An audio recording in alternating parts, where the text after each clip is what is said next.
Nous vous le disions en titre, pour une première fois depuis son entrée au gouvernement en 2009, le ministre Issa Tiroma Bakari n'a pas appelé ses militants à soutenir le pouvoir RDPC à la prochaine élection présidentielle, comme il avait fait en 2011 et 2018. Le président national du Front National pour le Salut du Cameroun a plutôt demandé à ses partisans d'aller s'inscrire massivement sur les listes électorales, une attitude qui tranche avec ses appels habituels à voter pour l'ombre du 6 novembre 1982. Ces récentes sorties au meeting de Garoua et Maroua ont poussé plus d'un observateur de la scène politique à s'interroger si Issa Tiroma Bakari a tourné le dos à Paul Biya dans la perspective du scrutin présidentiel de cette année. Eric Florent Ouattara, Pierre Lavert-Durambon. Mi andi on somi amma ko mi yeli be mon bindite to on binditi on subi bako on gidi jango man Allah sanjanami. Issa Tiroma Bakari a surtout axé son discours des meetings de Maroua et Garoua sur la remobilisation des organes du FSNC et l'intensification des inscriptions massives sur les listes électorales. Le président national ne donne pas de directives quand il s'agit d'une élection, quelle que soit sa nature. Donner des directives, c'est devenir un dictateur, c'est devenir un illuminé, ce que le président national n'est pas. À Maroua et Garoua, il a exhorté les jeunes du parti à faire un choix judicieux et éclairé. C'est vous qui choisirez celui qui présidera aux destinées.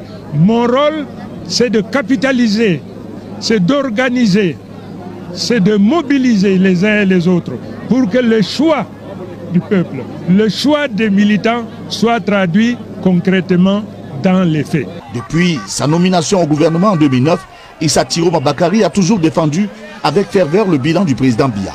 À Maroua comme ailleurs, il a préféré insister sur l'importance de l'engagement citoyen sans donner d'instructions de vote en faveur du RDPC. Personne ne peut gouverner le Cameroun sans cocher la case septentrionale. Ça, c'est connu de tout le monde. Personne ne peut accéder au pouvoir s'il n'est pas élu, s'il n'est pas voté par ce qu'on appelle le septentrion. Le Front pour le Salut national du Cameroun a toujours été perçu comme un soutien indéfectible au régime en place. Or, l'absence de toute mention de Paul Biya dans ses récents discours soulève des interrogations. S'agit-il d'un simple ajustement tactique ou d'un véritable tournant politique?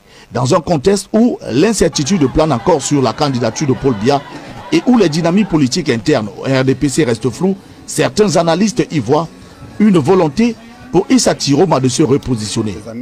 Les amis, je vous dis constamment ici que l'année électorale 2025 aura son lot de surprises. C'est pourquoi je dis toujours inscription d'abord. Allez d'abord vous inscrire. Parce que vous êtes là, peut-être vous dites que non, ça va se passer comme d'habitude, on connaît déjà le résultat. Vous serez surpris du dénouement des événements quand il sera peut-être trop tard. Inscription d'abord. Ce qui s'est passé ces quelques jours à Maroua et à Garoua ne s'est jamais passé. Donc, c'est suffisamment inédit pour que Equinox Télévision fasse un petit papier sur la question. Issa Tiroma Bakari avec son parti, le FSNC, c'est-à-dire le Front pour le Salut national du Cameroun, depuis 2011, a toujours appelé à chaque rassemblement de son parti à soutenir de façon publique le président de la République, Paul Biya. Je dis bien depuis 2011, c'est-à-dire lors des élections présidentielles de 2011 et celles de 2018, et même pendant les événements marquants, il a toujours appelé à soutenir Paul Biya. Donc, cette fois-ci, en année électorale, à quelques mois de la présidentielle, qu'il organisait 2 méga géants meetings dans son fief ou dans ses fiefs, Maroua et Garoua. Et pendant les deux grands meetings, qui n'appellent même pas le nom de Paul, qui n'appellent même pas ses sympathisants, ses militants à voter et à soutenir la candidature du président Paul Biya, ça veut dire beaucoup de choses. Sauf pour ceux qui veulent être naïfs en politique. Et comme je sais que vous n'êtes pas naïfs, vous allez certainement comprendre. Parce que nous sommes à environ 8 mois, non, de cette élection présidentielle d'octobre. Mais vous vous rendez compte qu'il y a déjà plusieurs formations politiques alliées au RDPC qui ont déjà annoncé leur soutien au président Paul Biya. Ils font ça à dessein.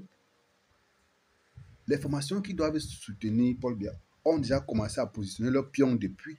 Et on les connaît tous. Les gars l'ont fait de façon claire et nette, soutenu parfois par Paul Atangandji. Que le Front national, c'est le Front pour le salut national du Cameroun, jusqu'à présent, n'ait pas donné cette consigne-là.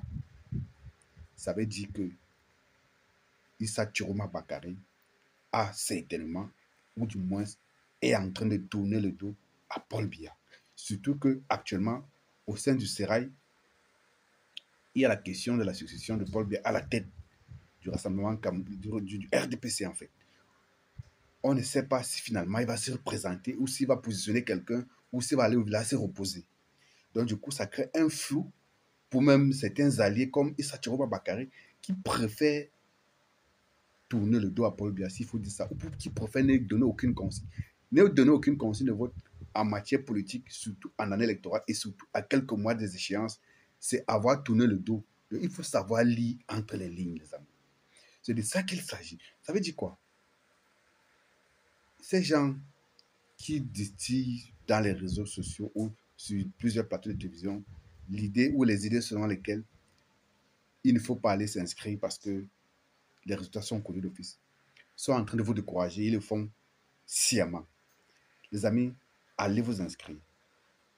Sinon, vous serez dessus et vous allez le regretter après. Il y a des gens qui ne font que nous dire depuis que 2025 ne sera pas comme 2018. N'attendez pas d'être les tomates au soir de l'élection ou au matin de l'élection, qu'il sera trop tard, pour dire que ouais, ces gars avaient raison. Allez vous inscrire parce que c'est l'année pendant laquelle il peut y avoir véritablement changement du régime. Est-ce que vous-même, vous ne sentez pas qu'il y a une mobilisation tous azimuts là qui est en train de se mettre en branle et que si elle prend effectivement encore, les lignes vont bouger?